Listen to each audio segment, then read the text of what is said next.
This video will be about geometric series. If you're going to work with a geometric series, first you need to know what that is. So let's start with a geometric sequence. When you have a geometric sequence, it's a list of numbers that you multiply the previous term by something called the common ratio to find the next term. So let's say my first term is 3 and I want a common ratio of 2. So if I multiply 3 times 2, I get 6. If I multiply by 2 again, I get 12. If I multiply by 2 again, I get 24. And this could keep going on forever. So my first term is 3. We usually call that a sub 1. And then my common ratio, we're multiplying by 2, is r. Now the only difference between a series and a sequence is you just take those numbers and add them together. 3 plus 6 plus 12. And I could keep going on for however long I want. Let's say I just want to go to the 10th term. Well, there is actually a formula that will allow us to find the sum when we have a finite geometric series. It's possible to make our series or sequence keep going forever, but on this one I said, well, let's stop at 10. So if we're stopping at 10, we're going to use this formula.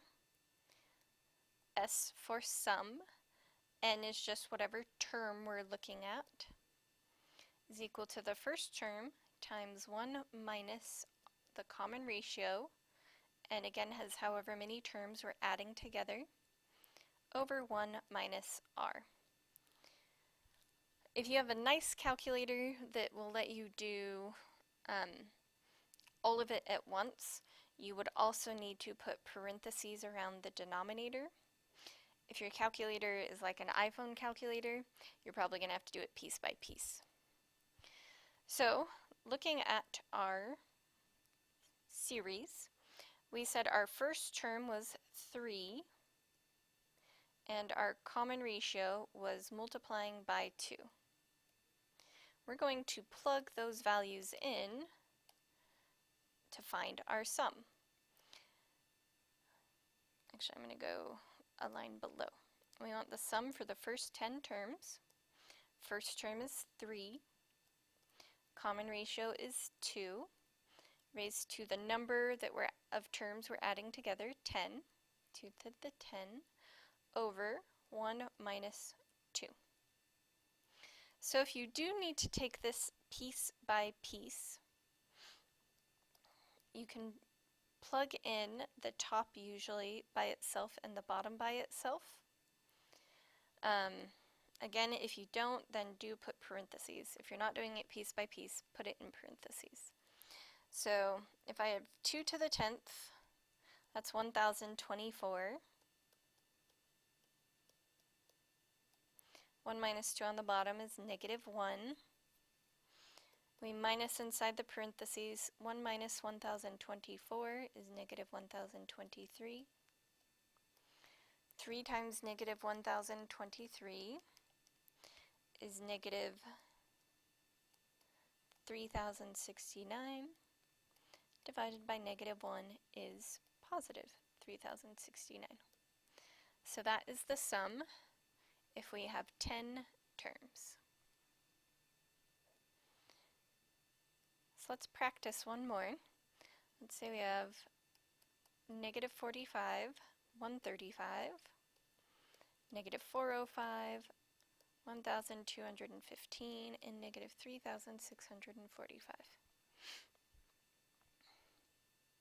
So this time, they just listed our whole series for us.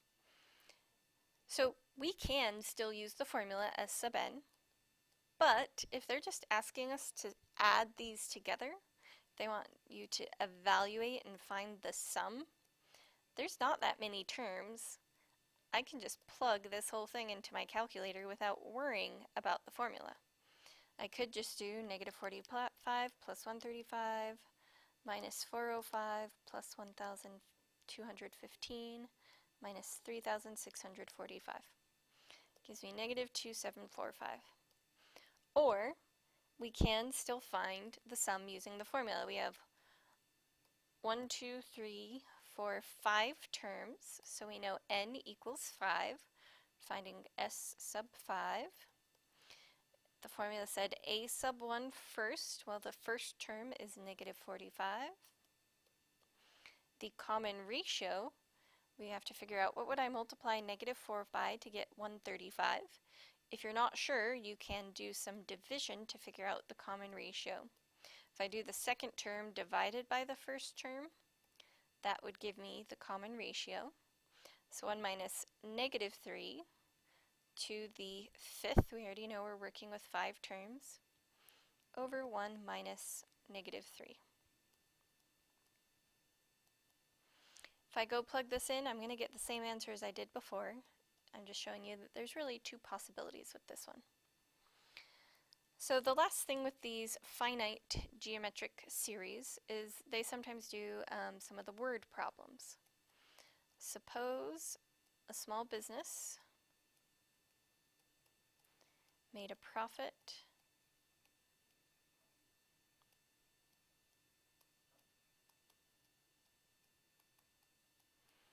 of $5,500 their first year.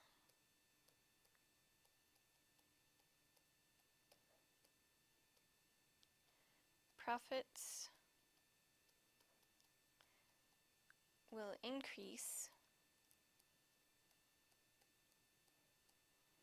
by 20% from year to year.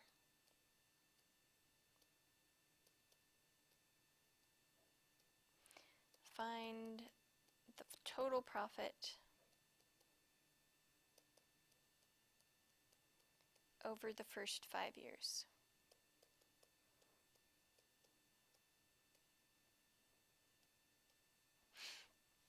So this is still going to follow the formula for a geometric sequence. And so we can use that summation formula. We know we want the sum over the first 5 years, so we know we want 5 terms basically. We need the first term, which they said they made 5,500 their first year. And if you're having trouble remembering the formula, let me just write down the whole formula over here again.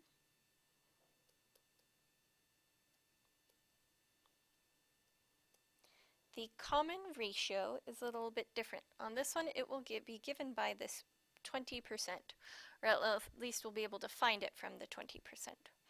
So if we're increasing by 20% from year to year, when it has increasing or decreasing, we're going to start with 1 and either add the percentage or minus the percentage. Since we're increasing, we're adding the 20%. If we were decreasing, we'd minus the 20%. But when you're working with percents, we really need that written as a decimal.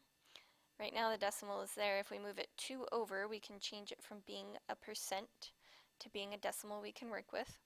So the common ratio on this one is 1.20 because 1 plus 0.20 together is 1.20. So 1.20 to the n, we wanted it over the first 5 years, all over 1 minus that common ratio. So plugging this in,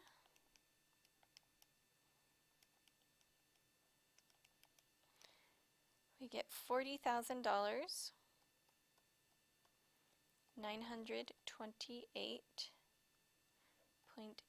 So $40,928.80. So the second part of this geometric series section is talking about infinite series. If we have a series that goes forever. So we started with that series, or that sequence 3, 6, 9. Let's say we've made it our series and we're adding 3 plus 6 plus 9 plus 27 plus 81, and it could keep going forever. Well, in infinite series, we actually have 2 possibilities.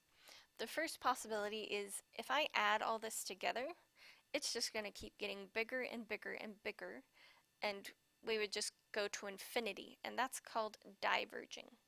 So if I added this together, 3 plus 6 is 9, plus 9 is 18, plus 27 is 45, and the numbers just keep getting larger and larger. So our first possibility is diverges, because it gets bigger forever.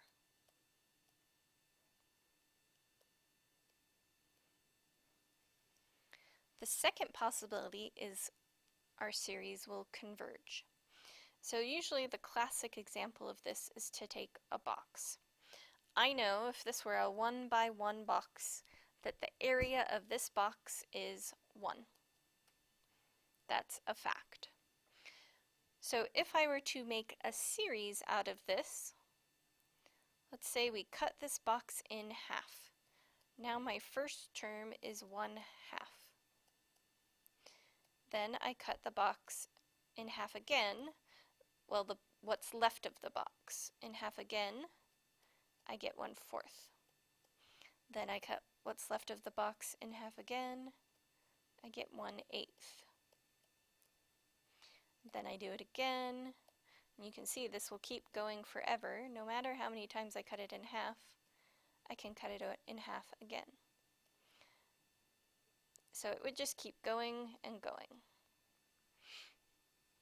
So this one, we know if I add up all of these pieces, it should have an area of 1. It's already been given that we know the area is 1. So we know this whole series, even though it's going forever, actually adds up to 1. When it actually has a sum, we call that converging. So it converges, there is a sum. And it's kind of weird because we're adding an infinite amount of things together, but they're only going to equal one number. So we can tell if something converges or diverges by the common ratio. On my first series, the common ratio was 3. We multiply by 3 every time. On my second series, my common ratio is 1/2. And you'll notice a difference between these two series. The first one was just whole numbers. The second one involved a lot of fractions. And that has to do with whether it will converge or diverge.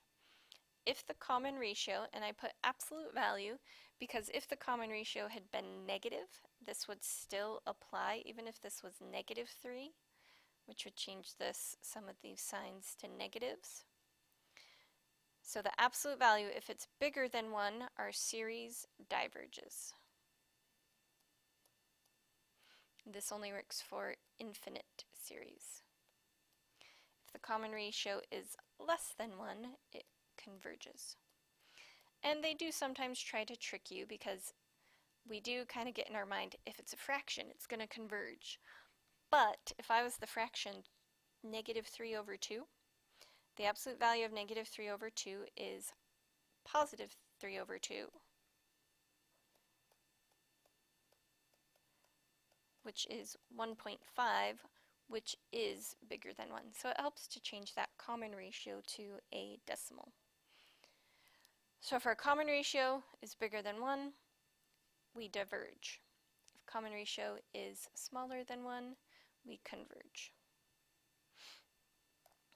So they can ask us this type of question a couple of different ways. They can write out a series and say find the common ratio.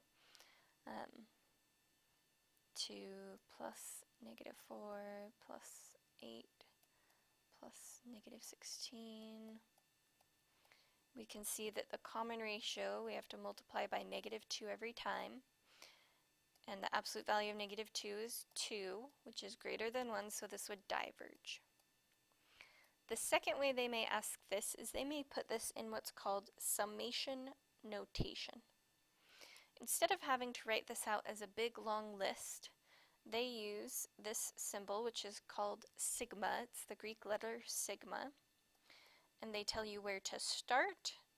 And if we're doing an infinite series, it would be infinity at the top. You can also use these for finite series and say, well, we're going to start at 1 and go to 10. And it's based off the general formula for a geometric sequence. A sub 1 times the common ratio to the n minus 1.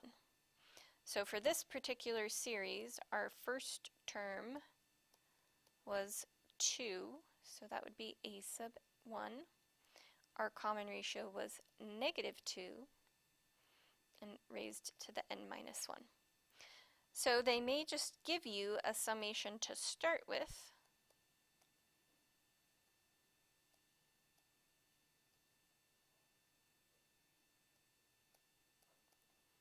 and ask you if this series converges or diverges.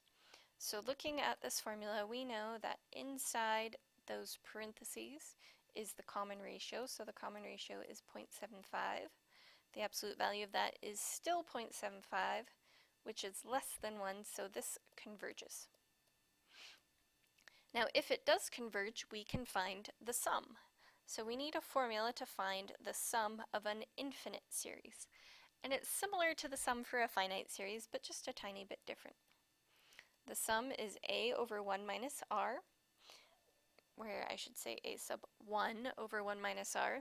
Again, if you're plugging the entire thing into a calculator, you'd want the bottom in parentheses. So a sub 1 is negative 0.5, and we go 1 minus the common ratio, which was 0.75. So if you don't want to plug it all in at once, you would have to do the bottom first. 1 minus 0.75 is 0.25. And then we would divide negative 0.5 divided by 0.25 is negative 2. So this infinite series, the entire sum is 2.